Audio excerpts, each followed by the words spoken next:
Good morning and welcome to the National Newspaper Publishers Association's Let It Be Known. This morning we highlight the power of collective action and legislative initiatives that aim to create a fair and just environment for service workers in Maryland. And the latest from an incident from where a white apartment complex manager in North Carolina assaulted an 11-year-old black child, what the family has announced. Also, we're going to do a little sports. James Harden's relationship with the Philadelphia 76ers is big news across the continent from US to China. Um, Philadelphia 76ers, James Harden has said that the general manager is a liar. And even Sixers star Joel Embiid got into the action by changing his social media bio. We'll tell you the latest there. And finally, Tyler Perry won't be buying a majority stake in BET after all. We will have the details. But first, the family of two black children who were allegedly assaulted at a pool by an apartment complex manager in Greensboro, North Carolina, earlier this month filed a federal discrimination lawsuit against the woman who was charged in the alleged assault and the apartment complex as well. They said one thing we're not going to stand for is when you mess with our children.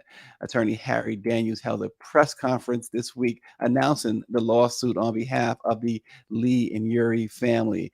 And he said, today is a day of reckoning and justice, seeking justice not only for the Lee and Yuri family, but for all families who have been subjected to injustice and mistreatment. The lawsuit was filed by the children's parents, Robert Uri and Joella Lee Uri, in the Greensboro Division of the U.S. District Court, Middle District of North Carolina. The complaint came after the 62-year-old Kimberly Jennings, who is white, was arrested by Greensboro police and charged on August 4th with 2 counts of simple assault on a child under the age of 12. Jennings confirmed that she is represented by the attorney but declined to provide any more information. It is unclear if she has entered a plea in the criminal case, which was filed earlier this month. The Greensboro Police Department said in a press release that the police responded on August the 3rd at 2:36 p.m. regarding a report of an assault. They said upon arrival, officers made contact with two juvenile victims and their parents. Through the investigation, it was determined that an assault had occurred.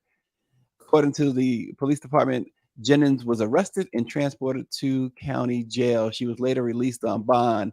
And the lawsuit says that the 11-year-old Jace Lee Uri and his 8-year-old sister Jayella were visiting the pool at the Sedgefield Gardens apartment when they were confronted by the apartment complex manager, Kimberly Jennings, who asked the children to leave because the pool is reserved for residents. The lawsuit claims that the children visited the apartment complex pool several times to go swimming. It was hot. And so they went with their friends who were residents of the apartment complex. Prior to the day of the incident, they did not encounter any issues with Jennings or anyone else.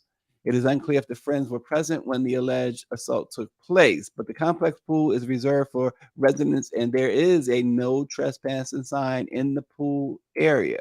But does it give Jennings the right to do what she did? We saw the videos go viral where she hit this young boy and then poured soda on him. She struck him in the face a couple of times and poured soda on him, adding insult to injury. So the lawsuit is in addition to uh, fines, fees, monetary damages. They want her fired, and she's already admitted to the actions. She says, "I popped him." This is her word. She says, "I," and then she said, "I had a soda in my hand and I tossed it on him." Well, she actually poured it on him, as the video shows. And she says, but like to try and defend herself, like I said, when you've done it and you've done it and you've done it and you've asked him not to come back and he's tearing up everything and he causes you out, he cusses you out and you don't know if he's going to hit you again or what he's going to do. I just reacted. There has been no evidence that she had previously or he had the boy or his sister had caused any damage, had tore anything up, as she said, or even cussed her. This is now her stand. So we're going to see how this plays out. But the family has filed a civil rights lawsuit. Power 96 says we used to use the federal courts. A lot of local and state DA and AGs are failing to do their job, and this is exactly why the family decided to go this way. Also, this morning, a lot's been going on with the Philadelphia 76ers and their star, James Harden. Many folks saw the viral video of James Harden when he was in China, saying that the general manager of the Sixers, he called him a liar and said they could not work together. He can't see working with the Daryl Morey is his name. It's a untenable situation. Harden is making $36 million. He's scheduled to make $36 million this upcoming season. He's now back in the United States after the China incident, and he's still calling Daryl Morey a liar. They worked together in Houston. Morey was the general manager when he played in Houston. But you remember James left Oklahoma City on circumstances that were kind of shaky. He went to Houston, and then from Houston, he forced his way to New Jersey. And from New Jersey, in the midst of a failure there where they had the so-called Big Three that featured himself and Kevin Durant and who's the other one? Power 96. You know who I'm talking about. Boy. But anyway, that failed miserably, and he forced his way to Philadelphia last season. Now he wants out of Houston, and so there's apparently the star center, Joel Embiid. So the Sixers have sold their fans for years on trust the process. Well, I guess it's time for a new process in Philadelphia. Well, also, this morning, no, Mike V. James Harden is who we're talking about. I was trying to get this. What's the controversial guard's name? Oh boy, I see his face. You guys know what I'm talking about. But this morning, we find out that Paramount Global has pulled out of a deal to sell BET Media Group to renowned filmmaker Tyler Perry. According to the Wall Street Journal, Paramount announced that they had ended the bidding process, which would have included VH1 and BET Studios' Streamer BET Plus, which actually is making a lot of money. Streamer BET Plus has become one of the most prolific streamers out there. And of course, this also included the deal would have included the BET channel. Paramount decided that a sale, quote, wouldn't result in any meaningful deleveraging of its balance sheet. Paramount Global had received bids ranging from approximately $2 to $3 billion, and Tyler Perry's ownership would have made BET black owned again for the first time in more than 21 years, and it would have put VH1 in the hands of black ownership for the first time in its history. Earlier this year, Tyler Perry's longtime friend Rolanda Watts, you people, particularly in New York, may remember her. Used to be the news personality there, and she also had a talk show. She had proclaimed that Tyler Perry had cemented his place in history and that the deal had been done. But apparently, Paramount has pulled out this morning. So back to the drawing board for BET. And say maybe it's the same old, same old. Who knows? We'll see. So as the sun sets over the picturesque On the Bay seafood, Maryland lawmakers from across the state participated in a remarkable event that goes beyond the usual legislative discussions. The Server for an Hour event took place during the Maryland Association of Counties Summer Conference. Elected representatives, including county council members and state legislators, put on aprons and stepped into the shoes of service workers, all for a cause that speaks volumes about the fight for economic justice. This event serves as a platform to promote awareness and rally support for phasing out the sub minimum wage for service workers in Maryland. The spotlight is on an issue that resonates deeply with countless individuals working tirelessly in the service industry. That is the demand for tip workers to receive a full minimum wage with their hard earned tips on top. This push for reform has already manifested in state legislation introduced earlier uh, during the 2023 state legislative session. So today, or this morning, we speak with Montgomery County Councilman Will Jawando and dive into the intricacies of this initiative and explore the challenges and aspirations behind it. Good morning, Councilman. Good morning. It's good to be with you. Good to have you. So tell us, we we thought it was interesting. You guys put yourself in the shoes. They say you got to walk a mile in a man's shoes or a woman's shoes, right? You put yourselves in the shoes of the service workers. You put on aprons. How did that go yesterday? It was great. It was a familiar feeling for me. My first jobs, I was in the food industry as a short order cook and a server. So it brought back memories. And obviously, my mother had done that growing up. But one of the things that people forget, many people might early in their career have done service jobs, but there are many workers, millions of workers that are working in tip jobs their whole lives and are having to live with and struggle to live with sub minimum wage, less than $4 an hour, and have to hope that tips are there, which we saw go down during COVID, for example, and try to survive. And they're disproportionately women, they're disproportionately Black women and women of color. We had some of those folks there too, that we were able to serve, and they testified to how hard it's been. There was one brother there, African-American guy, who was literally living in a homeless shelter while he was a service worker. And it just underscores how, with the cost of everything, that you just can't live on a sub minimum wage. And that's why this is my second event. I did one in Montgomery County a few weeks ago, and really happy that this restaurant let us in. And they started in COVID paying everyone the minimum wage, and they said it has benefited them and their workers dramatically. So, Councilmember, it brings up a question.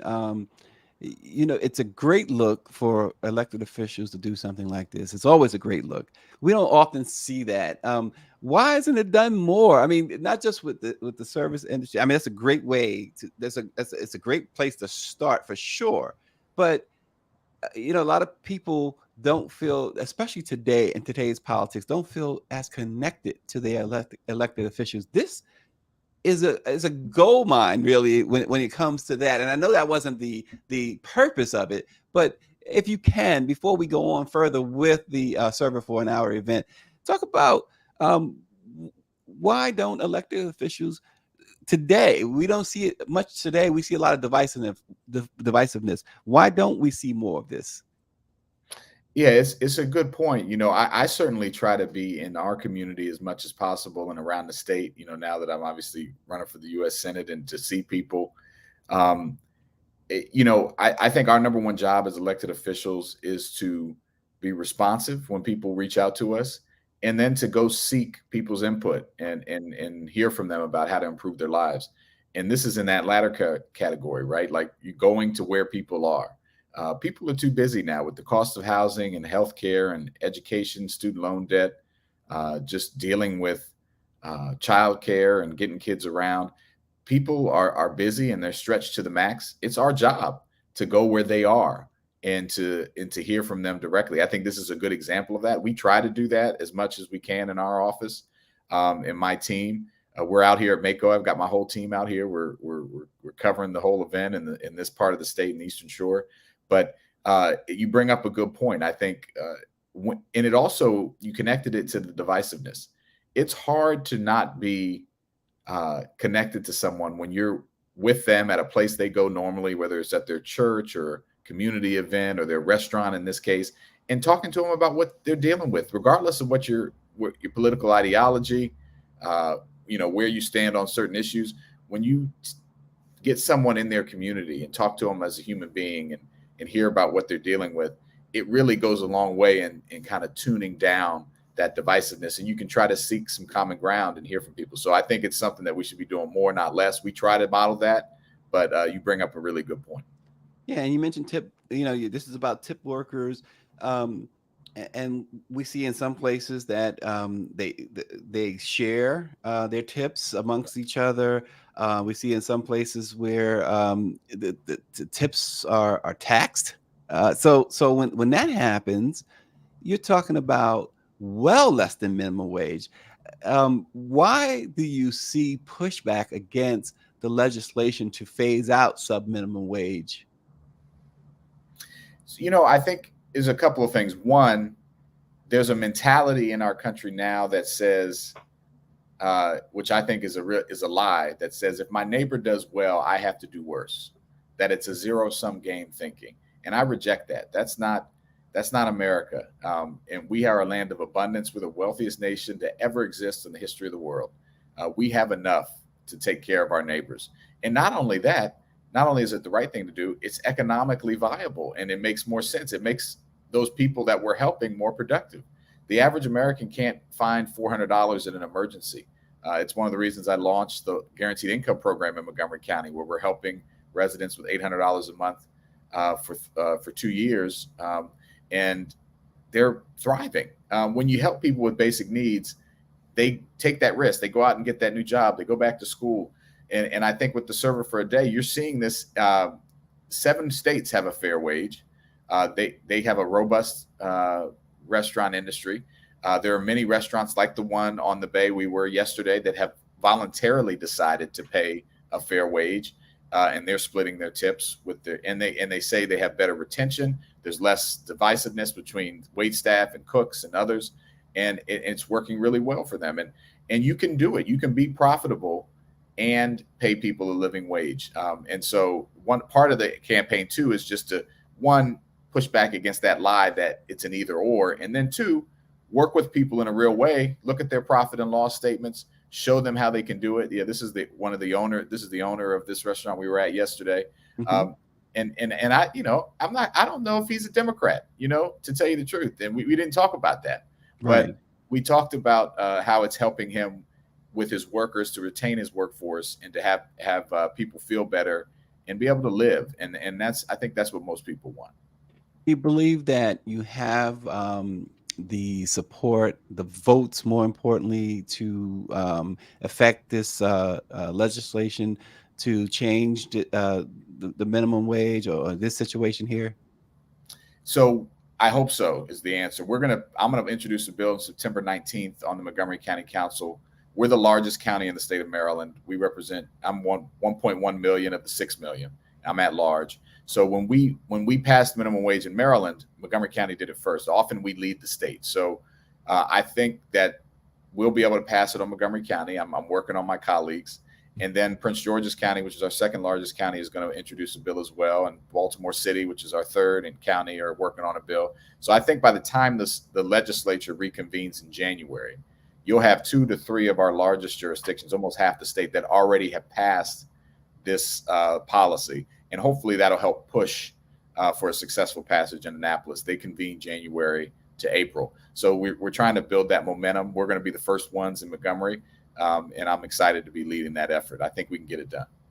And what would you, and you've said a lot already to what I'm about to ask you, but a specific response to business owners who claim, because we hear it all the time, if you raise the minimum wage, if we give them higher wages, it's going to affect the business could even go out of business. What's your response to that?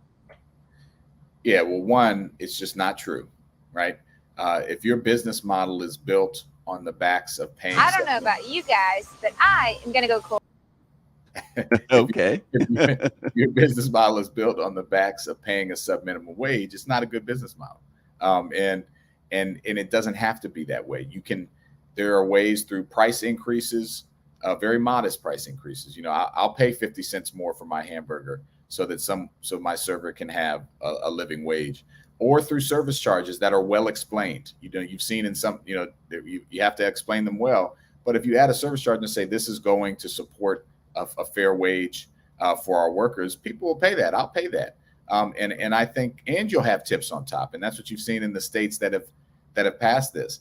So I think it's a lack of understanding. It's a narrow view, and it's a buying into this zero sum game, and it just is not understanding the facts. The other thing is you need to know the history of this.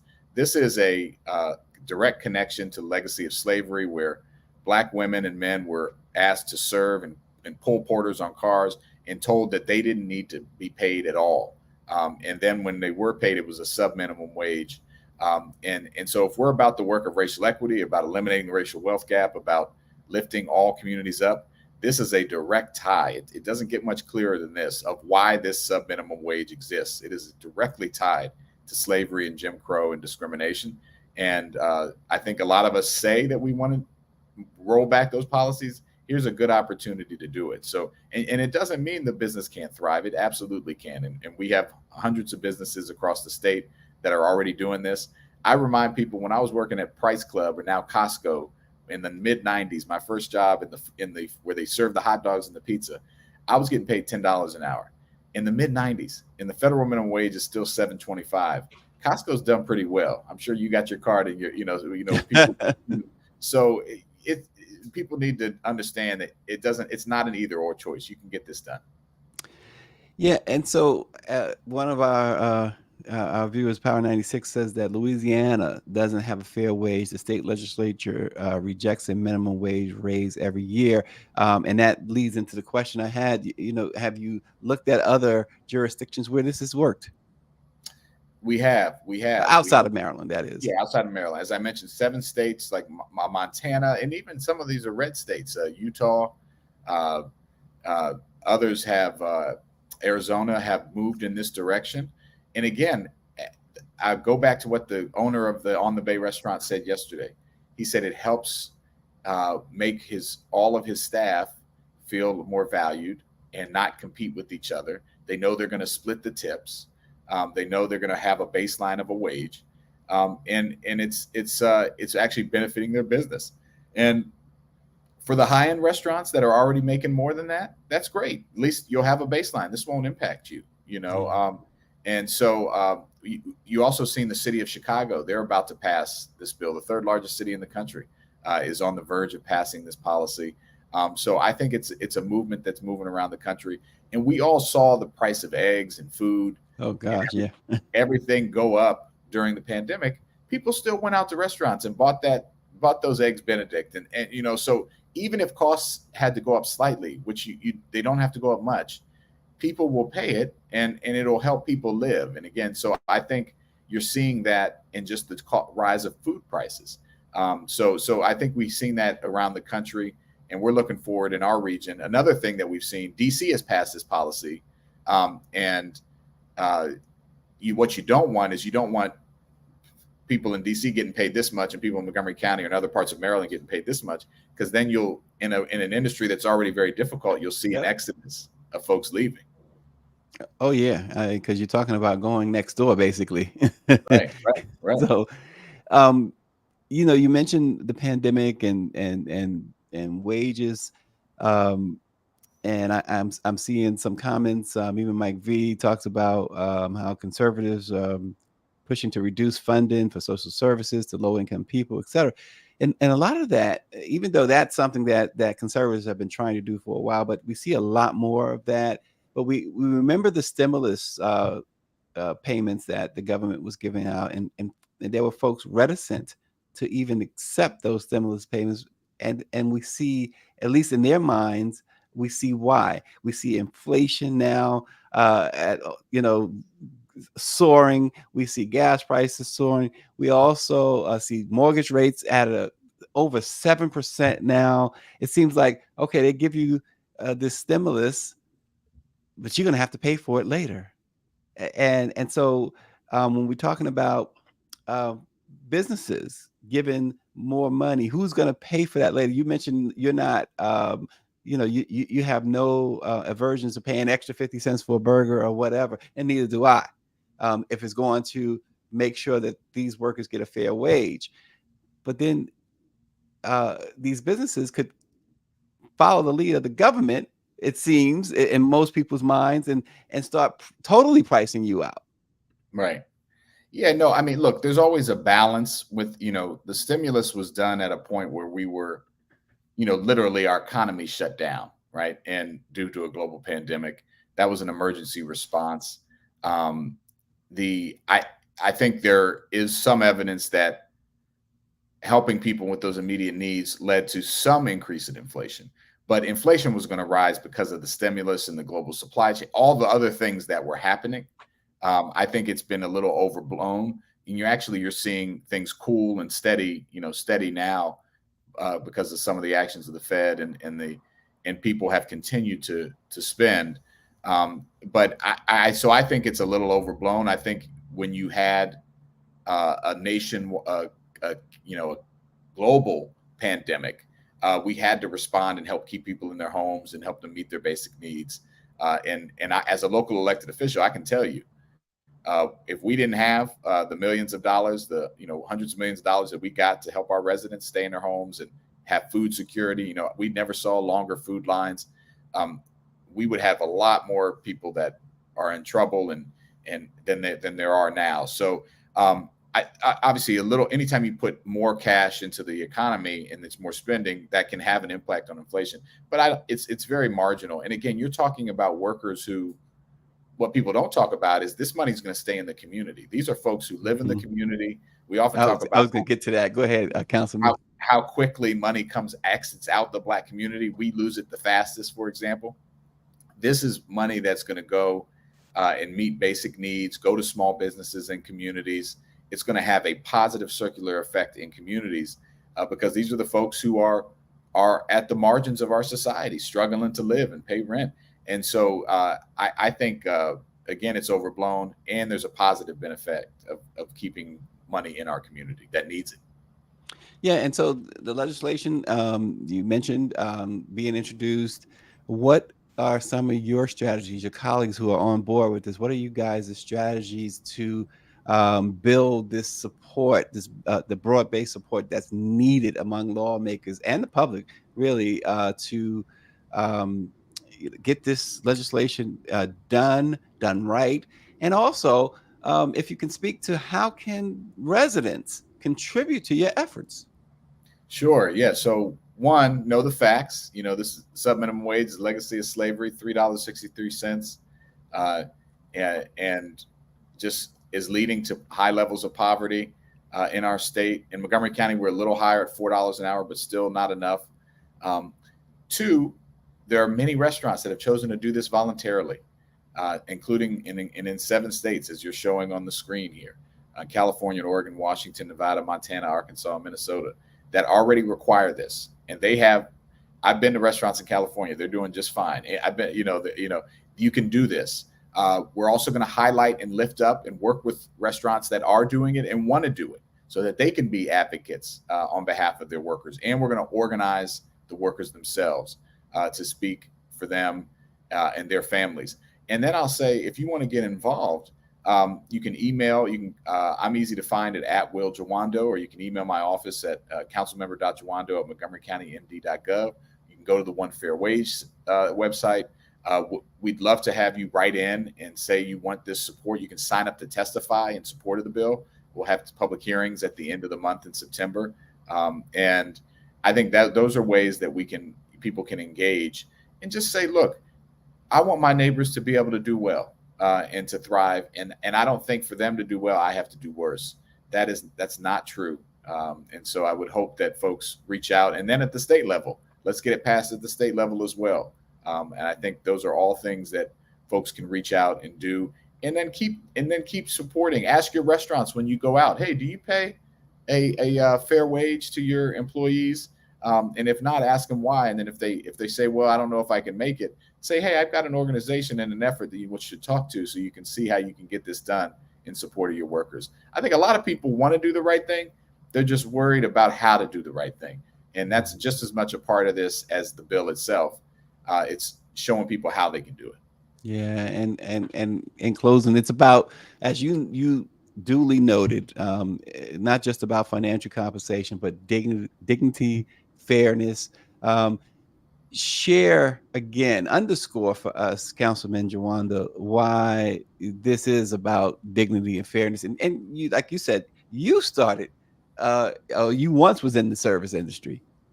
Absolutely. And my mother as well. And I grew up very low income in Maryland, and I know what it's like to try to bounce around from apartment to apartment, trying to get habitable housing, try to live in a safe neighborhood. This is about the dignity of work. Everyone deserves to be able to make a living and to support their family and to be engaged with their family. What happens is when you work sub minimum wage jobs, you often have to work 2 or 3 jobs to make ends meet. And that has a health cost, that has a community cost, and it certainly has a familial cost. You can't be around as much for your kids, and then that hurts their ability to do well in school and to be connected and more proclivity to be involved in destructive behavior. So it's a community. It's not only about the individual's dignity, it's about the stability and safety of our communities and our families that we all benefit from. And so this is about ending something that's directly connected to slavery and Jim Crow, lifting up the rights and the values that we all hold dear, and making sure people have dignity in their work so that they can live. And that's good for all of us. And I hope that people will support this effort. Well, folks, go look up the One Fair Wage National Coalition. Councilman Will Jawanda has really, really given us some really great information this morning, which we greatly appreciate. And look, he's running for state senate. United States Senate. United States Senate. Yeah. Wow. Yeah. What's real quick? Give us your the cliff notes to your campaign speech for senator. Your pitch for senator. We've done some of it already. I think the premise of our campaign, Senator Ben Cardin is retiring after 50 years of service to our state in various capacities, and I'm running for the U.S. Senate. I'm in my second term on the county council. I represent 1 million of the 6 million in our state already, our largest jurisdiction. I worked in the Senate for Senator Obama and Senator Sherrod Brown, and I worked in the White House with President Obama. So I have good federal experience as well. But most importantly, I believe that we must reject this lie that, as I said, for my neighbor to do well, I have to do worse. We don't. And I've been working really hard on that. The Guaranteed Income Program, criminal justice reform, launching the largest summer jobs program in our county's history. That's what I've been working on my whole career and as a civil rights lawyer. And I think it's about time we had folks who know what people are going through and who understand the urgency of the moment. Our climate, Maui's on fire. Workers are struggling. People can't afford their bills. We have to change these systems to make more people do well. And I think that's the core of our campaign. And I'm excited about it. So we're getting around the state, sharing that message of shared prosperity to everybody. And let me ask you this too. I know I said we're going to close, but while I have you, let me just ask you this. You don't have to be, you have to go into any specifics or anything like that. But we have an ex-president of the United States who now faces 91 criminal charges. And if convicted on all 91 charges, he faces over 800 years in prison. As a elected official, as a politician, Democrat, Republican, doesn't matter.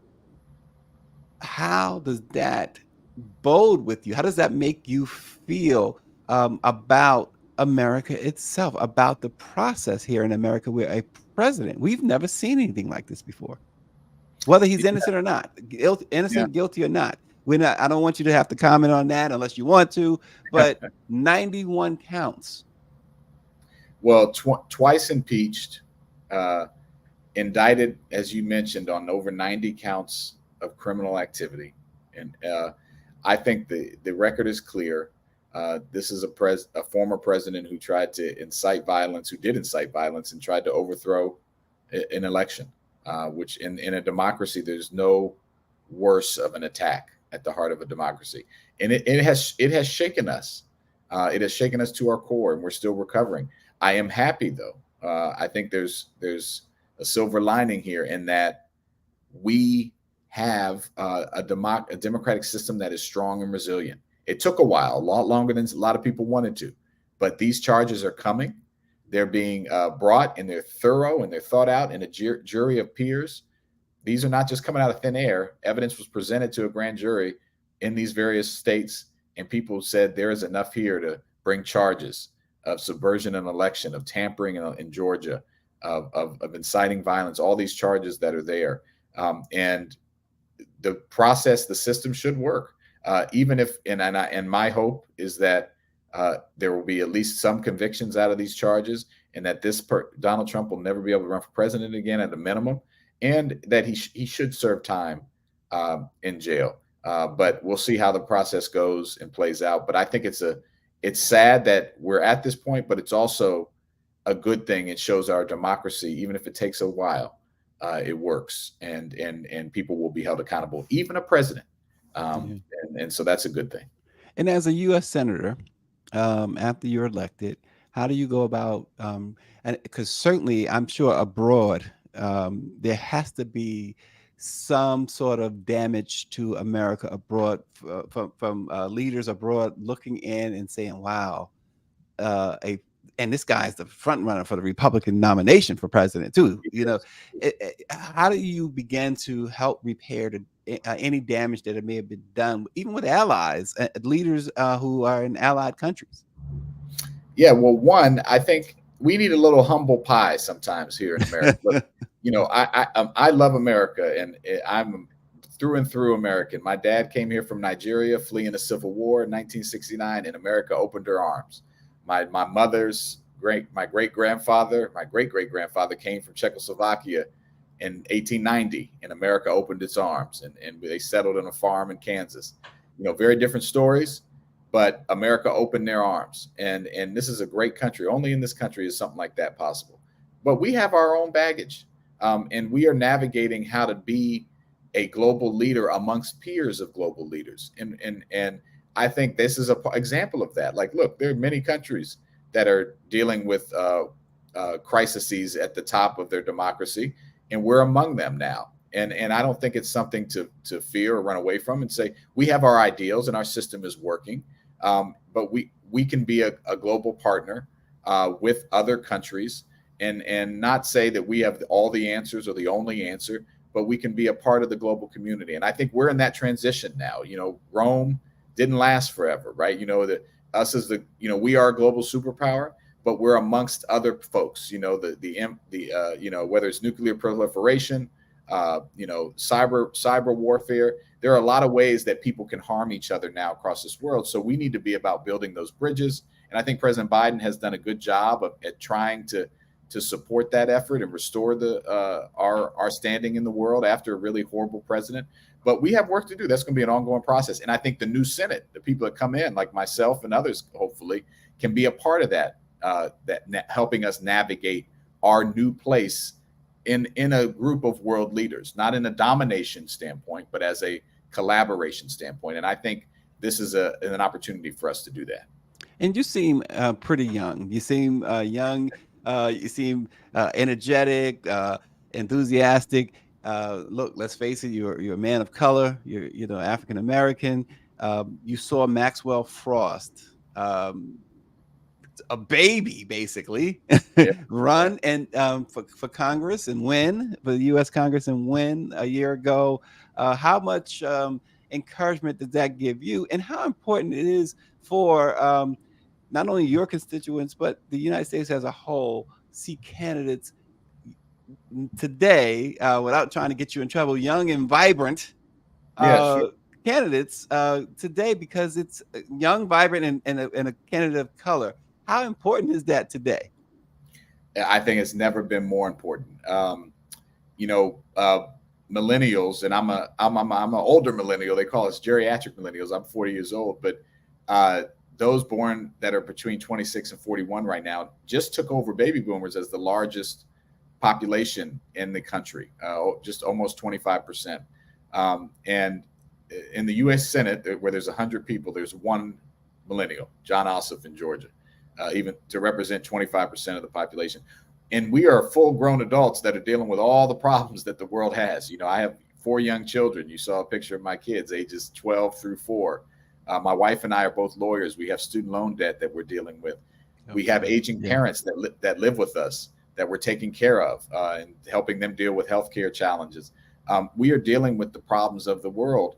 And then when you look at the challenges that confront us, whether it be climate change or the advent of AI and how it's going to change our workforce, social media and disinformation, we're right in the mix on that and understand how those things work. And I think it's not just about getting more young people. It's because we have a needed perspective in our policy making that is going to help us navigate the future. So I'm excited about it. But I've been a lawyer for going on 20 years now. I've worked in the White House and the Senate, more than 5 years on the county council. I have a robust set of experience too, but I do think we need more diverse perspectives of all kinds. Race and ethnicity, of course, gender, and of course, age. And I'm glad to be able to be in the arena at a critical time in our nation's history to try to bring that to the fore. Well, Will Gerondo, you got your hair, nice dark color hair and everything, but a couple of years on the Senate, I'm sure. it's already in my beard. It's already coming. So I'm it's working its way up. Well, hey, listen, thanks again this morning. This tip workers right now, this is the important thing we're talking about.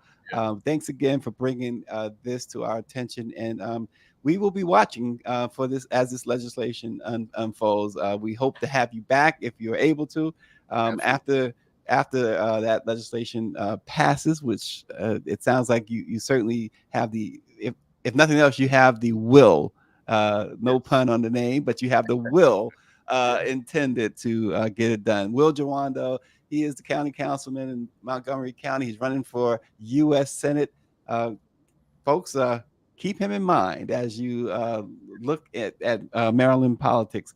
Thanks for joining us. And thank you all for watching. Let it be known. We'll see you again next week.